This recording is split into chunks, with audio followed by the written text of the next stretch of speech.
Okay, hey YouTubers, I'm going to talk to you a little bit today about the 2012 Olympics and what I see going on there.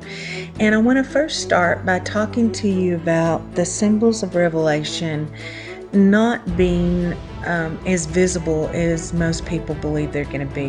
One of the things Jesus talks about in Matthew 24 and again in Luke 21 is how ordinary things will seem to the general population. Everything will come very unexpected. That's because no one has really put together that this is end times as far as on a mass scale. So what you need to understand is that John was seeing these things from a spiritual perspective. He was not seeing things in the natural. And so that's just a given for us. A given for us is that the dragon, the false prophet, and the beast are going to be inhabited by unclean spirits. And we don't need to see that happen. I don't really even know how we would see it, but the point is that we're just to know that. There are several things that are coming to the earth that I believe will be literal, but it's going to seem like it's ordinary. For instance, I believe the second trumpet has already happened. I don't see how you can look at the BP oil spill and all the oil of the earth that is actually the blood of the earth or the power of the beast system being spilled as the blood of a dead man. God is basically saying to us, He is killing the New World Order. That's why it's the blood of a dead man. It wasn't going to immediately kill a third of all sea life and sea creatures. Gradual, it's a progression, and we've seen, let me tell you that after the BP oil spill, that happened in 420, exactly 8 months later, you have that blood red moon that occurs on the winter solstice. And then that New Year's is when all of the fish kills start all around the world, and they hadn't stopped yet. So that is absolutely playing out. Fukushima, wormwood. Fukushima is still a threat to us. So all these things we see, there are certain things that you can interpret literally outside of or in Revelation, but there are many things that are going to be seen not in the natural, but in the spiritual. So with that said, I want you to start thinking about Revelation 9.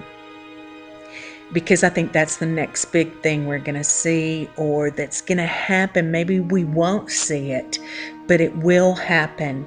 And it's been a big lead up, because the first thing you see is this 11-11-11, these satanic witches, whatever they are, the 13 skulls, they're marching across America, and they're opening portals all over, not just America, but the world. They're getting people to do it all over the world.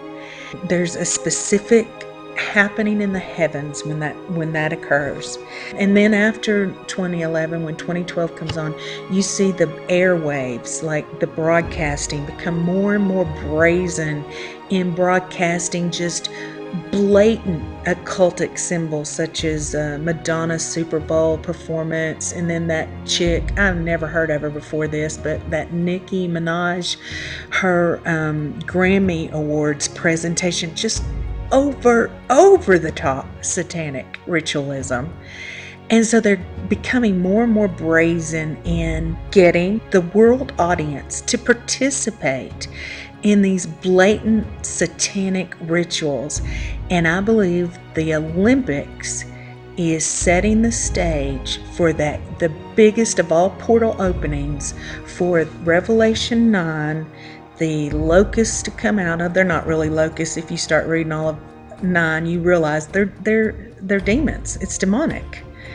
And it's going to let loose on the earth. And I think as Christians, we need to stay as far away from that as humanly possible. We are to obey Isaiah 26:20 that says, go into your chamber, lock the door, close yourself off to it, pray, and let the indignation pass. Do not participate in this Satanism. Look guys, I know a lot of you were all into that recent Heliofont and interpreting those symbols, and I understand, because I'm into seeing what the Illuminati are up to as well. But be careful that we're not engaging in blatant Satanism to try to interpret their BS as some kind of truth of God. We need the Bible to interpret, not that. And so that is not something I am going to TiVo and try to interpret. I'll tell you right off the bat before it happens, we need to not be involved in it. Okay, so with that said, I want to show you some things that are upcoming that coincide with the opening ceremony and this, what I believe will be a blatant satanic ritual. Hang on and let me present that. Thanks for listening. For security, ready for the London Olympics. First of all, how did you get the job? Was it easy? Yeah, it was very easy. So have you been vetted? No, I haven't, surprisingly enough. My work references and personal references have not been checked. Okay, now, I mean, the idea of private security running this thing, I mean, you know, could you just give us an idea of your first experiences for working for G4S and being, I suppose, in some way trained to do the job? Yeah, well, they're quite fanatical, I have to say that, in their views, and quite predatory. As far as everyone's concerned, is that members of the public are basically scum of the earth as far as they're concerned. The police have no power over them, and we get told this on a regular basis. Don't worry about the police, they can't do anything. As for training, it's been a joke, quite honestly. We've had 3 days of PowerPoint presentations and 1 day working with the pedestrian screening area, which is where everyone will go through as they queue up for the Olympics with their tickets. They'll then go through an airport-style pedestrian screening area, and where someone like me will basically check that they're not having any metal items, the X-ray machine operators, and in theory, that would work perfectly, except that people are not being trained properly to use the equipment. The X-ray operators, and I know because I'm one of them, only had 2 days worth of training and then expected to basically find everything. And obviously, you know, IEDs and things like that, you know, don't come, you know, looking like an IED. They're component parts, sort of stuff. Plus the metal detectors are only going to work 1 in every 50 times. So for every 50 people to go through, they'll ping once. And at peak times, we were told just the other day that they will be turned off completely. So therefore, if you're a terrorist, all you need to do is queue up, go through the lines of people, and the chances are that as long as you've got whatever it is on you, like ammunition or something, you'll walk straight through the metal detector. In fact, every time I go into a situation, it's the level of corruption and just the blatantness of it all. G4S are basically looking at numbers, getting lots of people through.